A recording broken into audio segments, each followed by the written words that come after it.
Hello and welcome to this lecture. इस lecture में हम जो है मार्कोव चेन का जो कंसेप्ट है उसको ट्राई करेंगे कंप्लीट करने का। तो जो मार्कोव चेन है वो CSIR नेट के पॉइंट ऑफ व्यू से बहुत इंपॉर्टेंट है। मार्कोव चेन ये CSIR नेट के पॉइंट ऑफ व्यू से बहुत इंपॉर्टेंट है। अराउंड 8 to 12 मार्क्स आपको यहाँ से आते हैं एवरी ईयर, और ये बहुत ही सिंपल मार्क्स होते हैं, बहुत ही सिंपल क्वेश्चंस होते हैं। आपको यहाँ से तो मार्क्स उठाने ही है, 8 से लेकर 12 नंबर आपको यहाँ से इजीली मिल जाएंगे, और आपको इसको इनके क्वेश्चंस को नहीं छोड़ना चाहिए। ठीक है, तो इस जो लेक्चर सीरीज है मे बी 1 या 2 लेक्चर या फिर 3 लेक्चर जाएगा मैक्सिमम मार्कोव चेन का। उसमें मैं टॉपिक बाय टॉपिक हर एक चीज़ को कवर करूँगा। ठीक है, इनिशियली आपको लग सकता है कि थोड़ा सा टफ है मार्कोव चेन, बिकॉज उसमें प्रोबेबिलिटी आ जाता है, तो आधे लोग तो यहीं से छोड़ के भाग जाते हैं जहाँ मैंने पी लिख दिया, राइट। तो कोई डरने की जरूरत नहीं है, इसमें आपको प्रोबेबिलिटी निकालना नहीं है। एक्चुअली में प्रोबेबिलिटी वगैरह सब कुछ ऑलरेडी क्वेश्चन में दिया होता है, आपको बस उस क्वेश्चन से क्या आपको इन्फॉर्मेशन दिया हुआ है उसको ही ग्रैब करना है, और वही हम यहाँ पर सीखेंगे। ठीक है, बहुत ही इजी चैप्टर है, बहुत ही इजी टॉपिक है, और आराम से आपको 8 से 12 नंबर मिल जाएंगे। जो भी मैं वीडियो में करा रहा हूँ आई थिंक उतना इनफ है, इससे ज़्यादा आपको करने की जरूरत नहीं पड़ेगी। Okay, so let us start the Markov chain.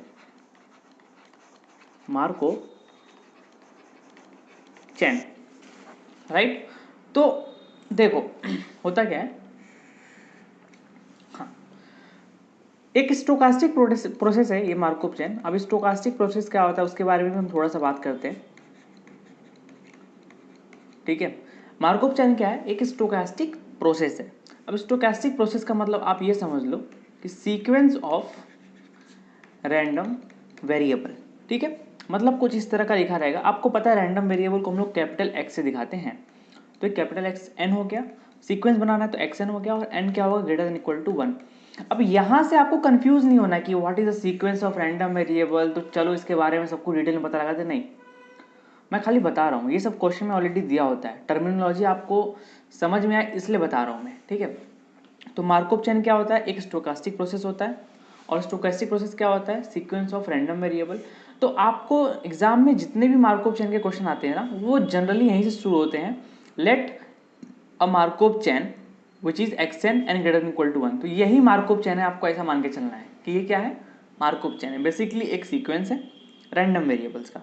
ठीक है, कहाँ है क्यों है अभी फिलहाल के लिए उसमें नहीं जाते हैं, बस इतना याद रखो।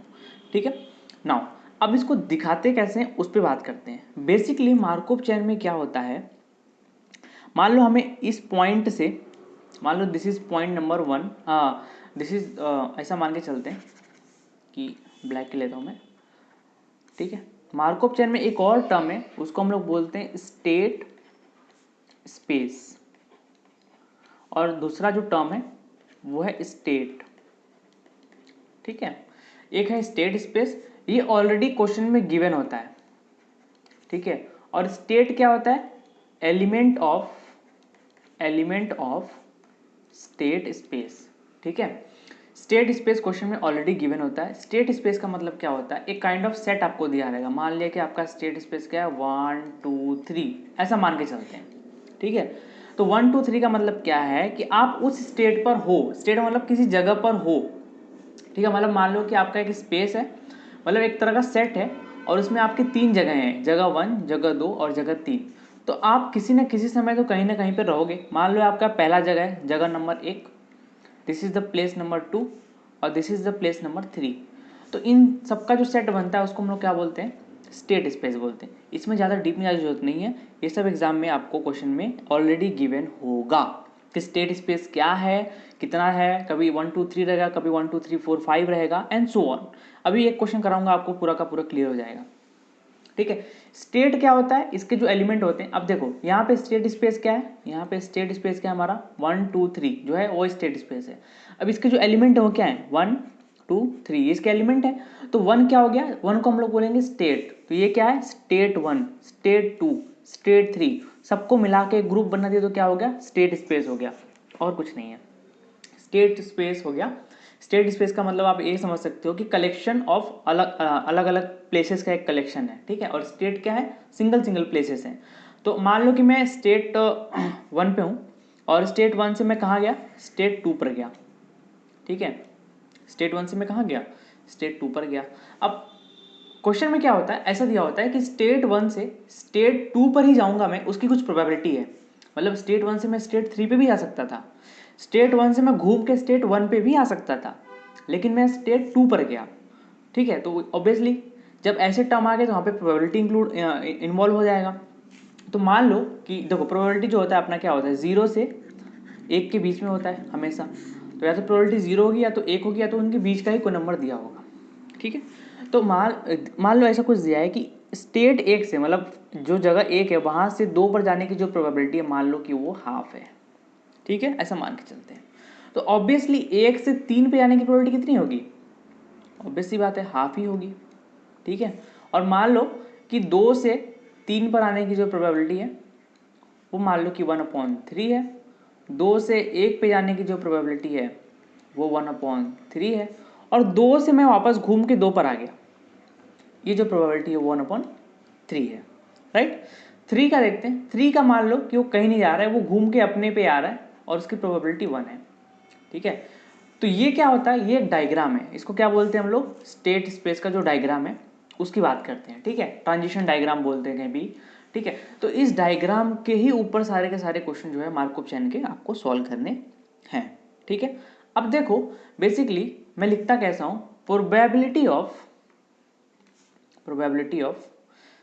ठीक है, अब देखो मार्कअप चेन में क्या होता है ना, मैं स्टेट 2 पर आऊंगा, इसकी जो प्रोबेबिलिटी है वो डिपेंड करेगी कि मैं इसके पहले कहाँ था, इसके जस्ट पहले कहाँ था मैं। तो इसके जस्ट पहले मैं कहाँ था, 2 से जस्ट पहले मैं 1 पे था, यहाँ पर था। तो 2 पर जाने की जो भी प्रोबेबिलिटी है वो इस पे डिपेंड करेगी कि मैं इस पे था कि नहीं। कैसे डिपेंड करेगी वो देखो, अगर मैं 1 पे था तो 2 पे जाने की प्रोबेबिलिटी कितनी हो गई, हाफ हो गई, तो डिपेंड करेगी ना 1 पे। बट अगर वही मैं 3 पर होता तो 2 पे जाने की प्रोबेबिलिटी कितनी होती, 0 होती, क्योंकि आप देखो मैं 3 से 2 पर तो कभी जा ही नहीं रहा हूँ।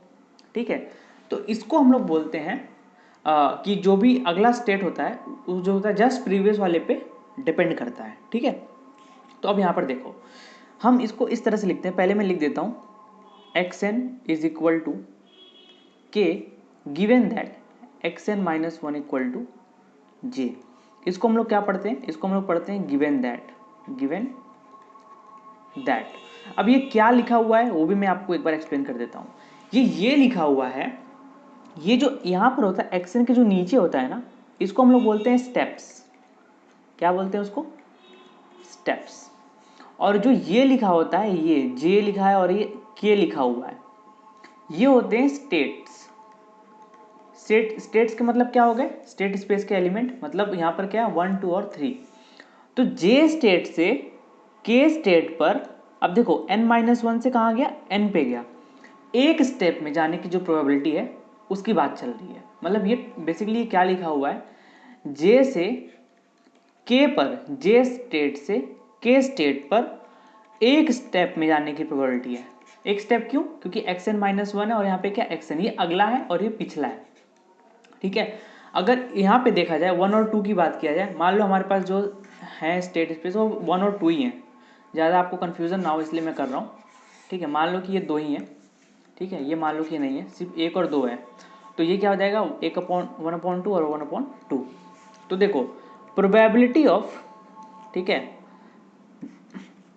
Probability of going to second state from first state in one step. One step मतलब पहले मैं कहाँ था, इधर पे था, फिर मैं कहाँ गया, 2 पे चला गया, तो कितने स्टेप में जाऊँ, मान लो 2 स्टेप में पूछा है, मान लो यहाँ पे 1 लिख दिया, यहाँ पे 2 लिख दिया, तो 2-1 कितना होता है, 1 होता है।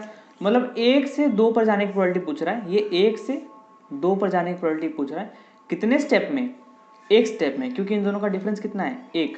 तो देखो 1 से 2 पर एक स्टेप में मैं कैसे जा सकता हूँ, सिर्फ यही एक एरो है, यही जाने वाला एरो है, वो कितना दिया हुआ है, हाफ ऑलरेडी दिया हुआ है, तो ये हमारा क्या हो गया, हाफ। तो इस तरह से जो चीज़ें हैं वो आपको ऑलरेडी गिवन रहेगा क्वेश्चन में। ठीक है, तो आपको बेसिकली यहाँ पर याद ये रखना है कि ये जो लिखा होता है सबसे ज़्यादा कन्फ्यूज़न यहीं पर आता है। अगर आप ये समझिए तो इसके बाद कुछ नहीं है।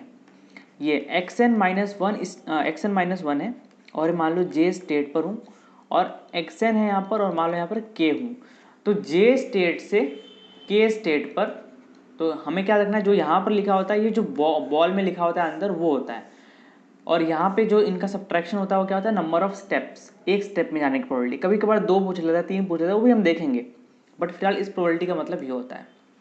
अब इसको शॉर्ट फॉर्म में भी लिखते हैं, तो वो कैसे लिखते हैं वो देख लेते हैं। देखो, प्रोबेबिलिटी ऑफ, कहाँ से जाना है, जे स्टेट से के स्टेट पे जाना है। कहाँ से जाना है, जे टू के, कितने स्टेप में जाना है, एक स्टेप में जाना है। ठीक है, तो ये क्या हो गया, J to K, probability of going from J to K in 1 step. और 1 स्टेप वाले को हम डायरेक्टली ऐसे भी लिख देते हैं। कभी भी अगर आपको ऐसा लिखा हो जे के और यहाँ पर 1 ना लिखा हो तो समझ जाओ वो एक स्टेप की प्रोबेबिलिटी है जे से के पर जाने की। तो जे से के पर जाने की एक स्टेप में प्रोबेबिलिटी आपको दी हुई है।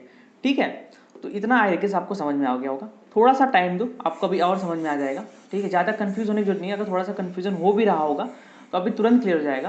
Don't worry about that. Okay, तो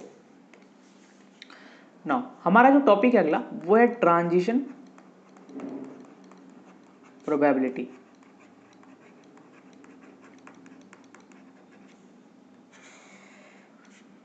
ट्रांजिशन प्रोबेबिलिटी का मतलब क्या होता है, हिंदी में लिखता हूँ, पहले लॉजिकली समझते हैं कॉमन लैंग्वेज में। एक स्टेट से दूसरे स्टेट पर जाने की प्रोबेबिलिटी। जैसे हमने पिछले क्या लिखा था, ये हमारा स्टेट 1 था, ये हमारा स्टेट 2 था। यहाँ से यहाँ पर जाने की प्रोबेबिलिटी कितनी थी, हाफ। और यहाँ से यहाँ पर आने की प्रोबेबिलिटी कितनी थी, मान लो 1 है। और एक हाफ 1 करना है टोटल, तो ये भी हाफ कर लो। ठीक है, तो स्टेट 1 से स्टेट 2 पर जाने की प्रोबेबिलिटी कितनी है, हाफ। तो यही ट्रांजिशन प्रोबेबिलिटी होती है। ठीक है, आपको एक जनरल फॉर्म में मैं बताता हूँ कैसा लिखा रहेगा एग्जाम में। आपको सिर्फ लैंग्वेज समझना है। एग्जाम में कुछ ऐसा रहेगा कि let us consider a Markov chain. Let us consider a Markov chain. तो कभी भी ऐसा लिखा रहेगा let us consider Markov chain, तो उसके आगे आपको ये पक्का दिया रहेगा। तो यहीं से आप समझ जाओ क्या है, सीक्वेंस ऑफ रैंडम वेरिएबल। इसकी कोई ज़रूरत नहीं है हमें देखने की। और ये भी आपको दिया रहेगा with state space. With state space, मान लो हमारा जो स्टेट स्पेस है वो कुछ इस तरह का है, 0 1 2 3 डॉट डॉट डॉट, कितना भी दे सकता है, कुछ भी दे सकता है। और ये जो स्टेट स्पेस है वो क्या है, डिस्क्रीट है। तो आपको एक बात और याद रखनी है कि जो मार्कअप चेन में जो स्टेट स्पेस होता है वो कैसा होता है, वो डिस्क्रीट होता है, कंटिन्यूअस नहीं होता है। ठीक है, अब ये सारे आपके स्टेट्स हैं, मतलब इनका क्या मतलब हुआ कि ये जब डायग्राम हम बनाएंगे ना तो ये बॉक्स के अंदर आएंगे, 0 1 2 ऐसे करके आएंगे। ठीक है, तो एक स्टेट दूसरे पे जाने की प्रोबेबिलिटी होगी, दूसरे तीसरे पे जाने की प्रोबेबिलिटी होगी, कुछ ना कुछ तो होगी। ठीक है, या फिर ना भी जाने की प्रोबेबिलिटी होगी। तो हम क्या करते हैं, प्रोबेबिलिटी ऑफ, मान लो हम क्या करते हैं, 1 लिखता हूँ यहाँ पर, और मान लो यहाँ पर मैं 0 लिखता हूँ, और मान लो यहाँ पर 2 लिखता हूँ। तो अब ये क्या लिखा हुआ है कि ये लिखा हुआ है कि 0th स्टेट से फर्स्ट स्टेट पर कितने स्टेप में, 2 - 1 कितना होता है, एक स्टेप में जाने की प्रोबेबिलिटी। ठीक है, अब मान लो ये 2 की जगह पर मैं कुछ ऐसा करता, x3 = 1 और यहाँ पे मान लो x1 = 0 दिया होता, तो 0th स्टेट से फर्स्ट स्टेट में कितने स्टेप में, 3 - 1, 2 स्टेप में जाने की प्रोबेबिलिटी। ठीक है, ऐसे इसको पढ़ते हैं। तो पढ़ना एक बार सीख गए तो आप पूरे मार्कअप चेन में कुछ नहीं है, बस पढ़ना ही डिफिकल्ट है। ठीक है, मैं कुछ क्लासीफाई कर देता हूँ।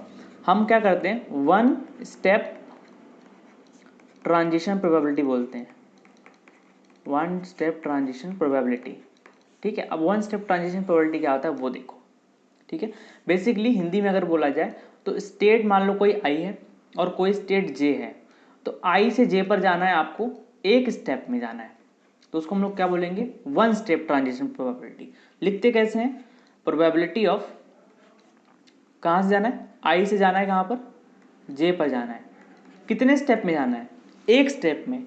तो आप कुछ भी लिख सकते हो यहाँ पर, मैं यहाँ पर x1 लिख सकता हूँ, यहाँ पर x2 लिख सकता हूँ, कोई यहाँ पर x3 कर दिया तो यहाँ पे x2 कर दो। ठीक है, तो इन जनरल हम क्या करेंगे, इन जनरल जो है हम ये करेंगे, मैंने यहाँ पर लिखा xn-1 और xn। अब देखो n - n-1 इनमें डिफरेंस कितने का है, एक का, तो एक स्टेप में ही जाने की प्रोबेबिलिटी है। तो ith स्टेट से jth स्टेट में एक स्टेप में जाने की प्रोबेबिलिटी को हम लोग क्या बोलते हैं, वन स्टेप ट्रांजिशन प्रोबेबिलिटी। और इसको और कैसे रिप्रेजेंट करते हैं, p probability of going from i state to j state in one step, या तो वन लिखो या तो बस PIJ कर दो और आपका काम क्या हो गया, खत्म हो गया, राइट। अब दो स्टेप की बात करते हैं, टू स्टेप ट्रांजिशन प्रोबेबिलिटी। अब मैं TP लिख दूंगा, ट्रांजिशन प्रोबेबिलिटी समझ जाना। तो बेसिकली ये क्या है, ith स्टेट से jth स्टेट पर दो स्टेप में जाने की प्रोबेबिलिटी है। तो इसको लिखो फिर प्रोबेबिलिटी के फॉर्म में, कैसे लिखोगे, प्रोबेबिलिटी ऑफ कहाँ से, ith स्टेट से jth स्टेट में जाना है और कितने स्टेप में जाना है, दो। तो कोई यहाँ पे क्या कर देगा, x1 और यहाँ पे x3 कर देगा, तो दो स्टेप हो गया। कोई यहाँ पर x4 कर देगा तो यहाँ पे x2 करना पड़ेगा, दो स्टेप हो गया, ठीक है। तो इन जनरल हम क्या करेंगे, इन जनरल हम यहाँ पे लिखेंगे, मान लो यहाँ पर क्या है, यहाँ पर है मान लो xn-2 और xn, ठीक है। तो nth स्टेप n-2 कितना होता है, 2 होता है, तो दो स्टेप हो गया। तो यहाँ से आपका सिर्फ और सिर्फ स्टेप कैलकुलेट होने वाला है। तो इसको ही अगर जनरलाइज किया जाए, मान लो यहाँ पर मैं एक लेता हूँ, इसको मैं बोलो n स्टेप ट्रांजिशन प्रोबेबिलिटी, तो वो कैसा होगा, मुझे i से j पर जाना है n स्टेप में, राइट।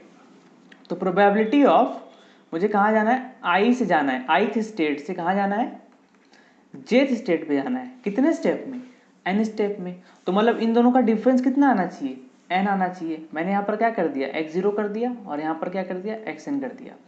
तो ये जो x के नीचे है ना, ये सिर्फ आपका स्टेप्स दिखा रहा है, नंबर ऑफ स्टेप्स, ये याद रखना, कंफ्यूज मत होना। और ये जो i है, ये आपके स्टेट स्पेस के अंदर से आने वाले हैं, जिनको हम लोग क्या बोलते हैं, स्टेट बोलते हैं, मतलब element of a state space, right. तो इसको हम कैसे लिखेंगे, इसको हम लिखेंगे प्रोबेबिलिटी ऑफ i से कहाँ जाना है, j पर, कितने स्टेप में, n स्टेप में। और इसको हम लोग क्या लिखेंगे, प्रोबेबिलिटी ऑफ i से कहाँ जाना है, j स्टेट में, कितने स्टेप में, दो स्टेप में। खत्म हो गया आपका। तो अगर आप ये समझ चुके हो तो आपका पूरा का पूरा मार्कअप चेन खत्म। सबसे ज़्यादा इंपॉर्टेंट यही था और यही कन्फ्यूज़न होता है। जब मैं भी पढ़ना स्टार्ट करता था तो ये इतना देखने के बाद ही मैं पूरा का पूरा मार्कअप चेन छोड़ देता था, ठीक है। बट अगर आप ये समझ गए तो कोई कन्फ्यूज़न नहीं है। और कहीं भी कहीं आपको ये दिखेगा xm equal to J given that xn equal to I, ये सब करने की कोई ज़रूरत नहीं। आप बस इतना याद रखो कि ये स्टेप दिखाता है, जितने स्टेप में जाना है उतना यहाँ पे माइनस प्लस करना है आपको, राइट, क्लियर। तो I guess transition probability clear हो गया होगा। अब हम आगे बढ़ते हैं, ट्रांजिशन प्रोबेबिलिटी मैट्रिक्स की बात करते हैं, ठीक है।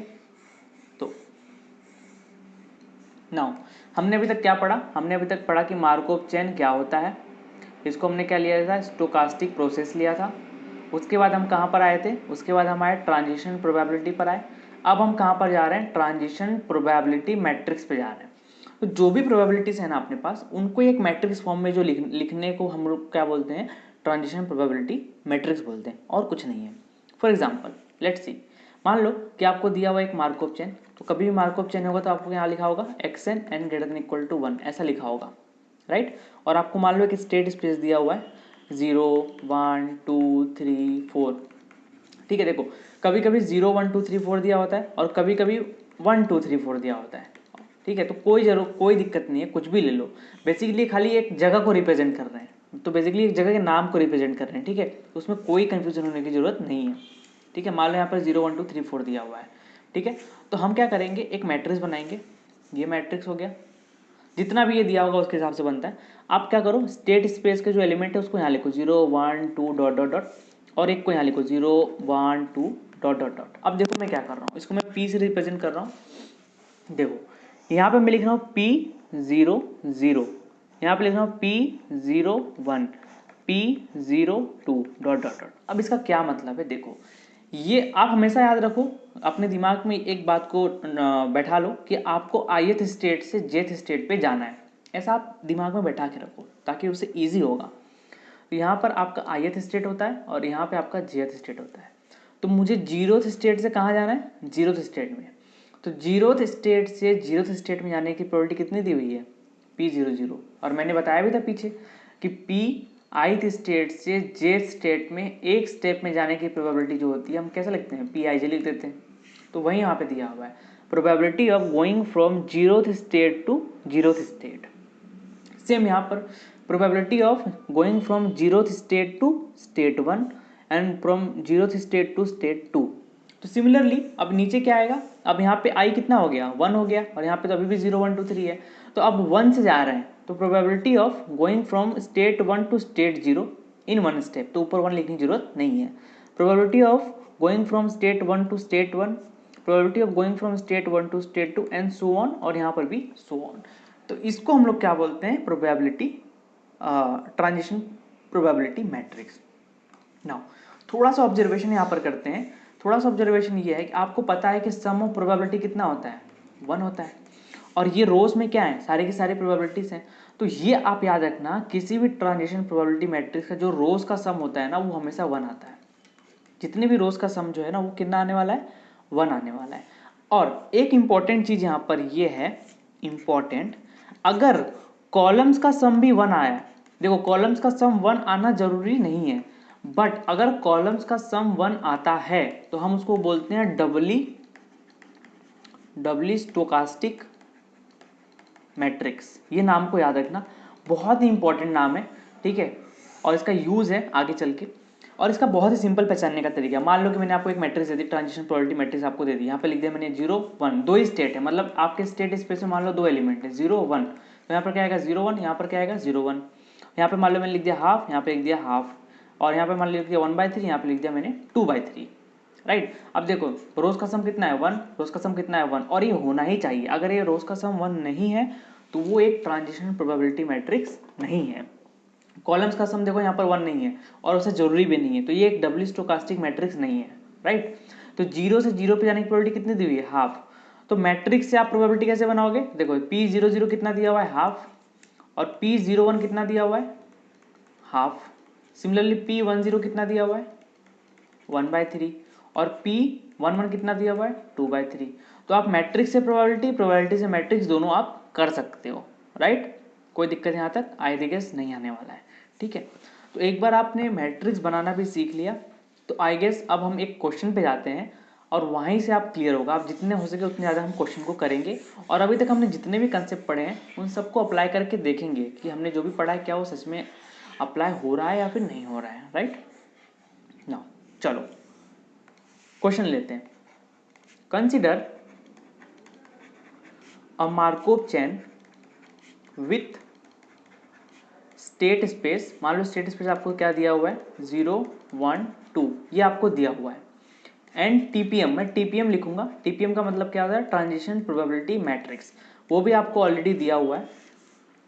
देखो आपको दिया हुआ है 0 0 1, फिर आपको दिया हुआ 1/3 1/3 1/3, फिर आपको दिया हुआ है 1/2 1/2 और 0, ये आपको दिया हुआ है। अब कभी कभी एग्जाम में ना यहाँ पर लिख के दिया होता है और कभी कभी लिख के नहीं दिया होता है, तो हम लिख लेंगे, क्यों, हमें स्टेट के एलिमेंट तो लिखने हैं। पहला क्या है 0, फिर क्या है 1, फिर क्या है 2, फिर क्या है यहाँ पर 0, फिर क्या है वहाँ पे 1, फिर क्या है यहाँ पे 2। हमें क्या करना है, यहाँ से यहाँ पर जाना होता है, ठीक है। तो ये एलिमेंट क्या दिया हुआ है, ये 0 से 0 पे जाने की प्रोबेबिलिटी कितनी दी हुई है, 0। 0 से 1 पे जाने की प्रोबेबिलिटी कितनी दी हुई है, 0। 0 से 2 पे जाने की प्रोबेबिलिटी कितनी दी हुई है, 1। ऐसे हमको सारे एलिमेंट दिए हुए हैं।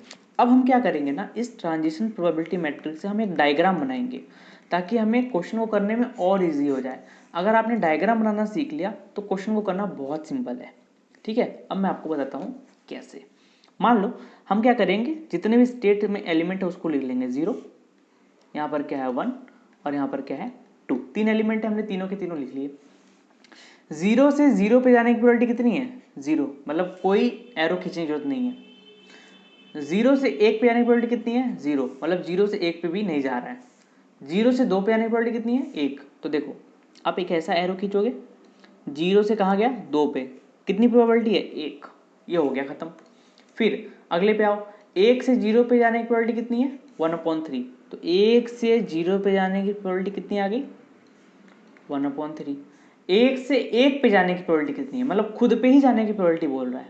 तो देखो 1 से निकला और 1 पे ही आ गया, कितनी है 1/3। और 1 से 2 पे जाने की प्रोबेबिलिटी कितनी है, 1/3। तो ये गया और ये 1/3। ना 2 पे बात करते हैं। 2 से देखो 0 पे जाने की प्रोबेबिलिटी कितनी है, हाफ, तो ये लेते हैं, 2 से 1 पे आने की प्रोबेबिलिटी कितनी है, हाफ, तो 2 से निकला और कहाँ गया, 1 पे हाफ, और 2 से 2 पे आने की प्रोबेबिलिटी कितनी है, 0, उसको हम लेंगे नहीं। तो हम क्या आ गए, मैट्रिक्स से कहाँ पर आ गए, डायग्राम पर आ गए। तो एक बार आपने मैट्रिक्स से डायग्राम बना लिया तो आपका काम पूरा हो गया, ठीक है, okay, I think it is done. अब आपको मान लो कोई भी पूछे, मान लो आपको मैट्रिक्स नहीं दिया हुआ है, अब तो मैट्रिक्स से डायग्राम पे आ गए, अब आपको मान लो मैट्रिक्स नहीं दिया हुआ है, मान लो सपोज आपको मैट्रिक्स नहीं दिया हुआ है, ठीक है, तो ये मैंने मैट्रिक्स को मिटा दिया, ठीक है, हमें दिया हुआ नहीं, हमें खाली स्टेट स्पेस दिया हुआ था जिसमें 0 1 2 स्टेट थे। अब आपको ये डायग्राम दे दिया है और किसी ने आपसे पूछा कि भाई प्रोबेबिलिटी बताओ मुझे 0 से 1 पे जाना है एक स्टेप में, तो आपको क्या करना है, इस डायग्राम में आपको देखना है 0 से मैं 1 पे एक स्टेप में कहाँ से जा सकता हूँ, बस उतनी प्रोबेबिलिटी को आपको जोड़ना है। तो देखो क्या मैं 0 से 1 पे कभी भी एक स्टेप में जा पा रहा हूँ, वो देखते हैं। ये देखो ये तो नहीं है, ये तो उल्टा एरो है, यहाँ पे भी उल्टा एरो है, यहाँ से 0 से 2 पे गया और एक स्टेप हो गया, और 2 से 1 पे गया तो 2 स्टेप हो गया, हमें कितने स्टेप में चाहिए, एक स्टेप में, तो हमारा आंसर क्या आएगा, 0 आएगा। अब मान लो आपने किसी ने पूछा प्रोबेबिलिटी ऑफ 0 से मुझे जाना है 1 पे ही जाना है और अब 2 स्टेप में जाना है, तो देखो 0 से मैं पहले 2 पर गया तो कितनी प्रोबेबिलिटी है, 1, क्या अभी तक मैं 1 पे पहुंचा हूँ, नहीं पहुंचा हूँ, तो जब तक 1 पे ना पहुंचो आपको मल्टीप्लाई करते रहना है, जैसे 1 पे पहुंच जाओ उतने स्टेप में आप उसको छोड़ दो। तो 0 से 2 पे गया मैं 1 प्रोबेबिलिटी के साथ, और 2 से 1 पे गया मैं 1/2 प्रोबेबिलिटी के साथ, तो कितना हो गया 1/2। अब अगर और कोई होता तरीका, और कोई रास्ता होता 2 स्टेप में जाने का यहाँ पर, तो उसको भी मैं इसमें क्या करता, ऐड करता, उसको मैं यहाँ पे क्या करता, ऐड करता, मैं आगे आपको बताऊंगा, फिलहाल के लिए आप इतना याद रखो। अब मान लो 0 से 2 पे जाने को पूछ रहा है एक स्टेप में, तो क्या करोगे, 0 से 2 एक स्टेप में, देखो यहाँ से निकला यहाँ पे चला गया, एक ही तरीका जाने का, तो यहाँ पे मैंने क्या लिख दिया, 1। अब मान लो 0 से 2 पे जाना है मुझे कितने स्टेप में, 2 स्टेप में, तो कैसे जाओगे, देखो 2 स्टेप में पूछा है, तो क्या आप जा पाओगे या फिर नहीं जा पाओगे, वो भी देख लो। 0 से 2 पे 2 स्टेप में जाना है, देखो जा पाओगे कि नहीं, देखो 0 से निकला 2 पे गया, 2 से 1 स्टेप में पहुंच गया ये तो, और वापस मान लो 1 पे जाके फिर से रिटर्न आया तो 3 स्टेप हो गया, है ना। अब मान लो 0 से निकला 2 पे गया, 2 से निकला फिर 0 पे आ गया, फिर 2 पे गया, फिर भी 3 स्टेप हो गया, तो मतलब 0 से 2 पर मैं 2 स्टेप में कभी नहीं जा सकता, तो प्रोबेबिलिटी कितनी हो गई, 0 हो गई, ठीक है। तो ये हो गया आपका डायग्राम, इस लेक्चर में इतना ही है। मैं आपको कुछ क्वेश्चन देता हूँ इसी डायग्राम के रिलेटेड, आपको वो सॉल्व करना है, ठीक है। उसके बाद हम नेक्स्ट लेक्चर में कंटिन्यू करेंगे। आपको निकालना है 1 से 2 पर जाना है 2 स्टेप में, 1 से 2 पर जाना है 3 स्टेप में, 2 से 0 जाना है 1 स्टेप में, और 2 से 1 जाना है 2 स्टेप में। इन सब की प्रोबेबिलिटी आप निकालो और जितना भी लेक्चर में पढ़ा है उसको रिवाइज करो, और नेक्स्ट लेक्चर में हम क्या करेंगे, इसको कंटिन्यू करेंगे। So thank you for watching. कोई भी डाउट हो तो आप कमेंट सेक्शन में मुझसे पूछ सकते हो। Thank you.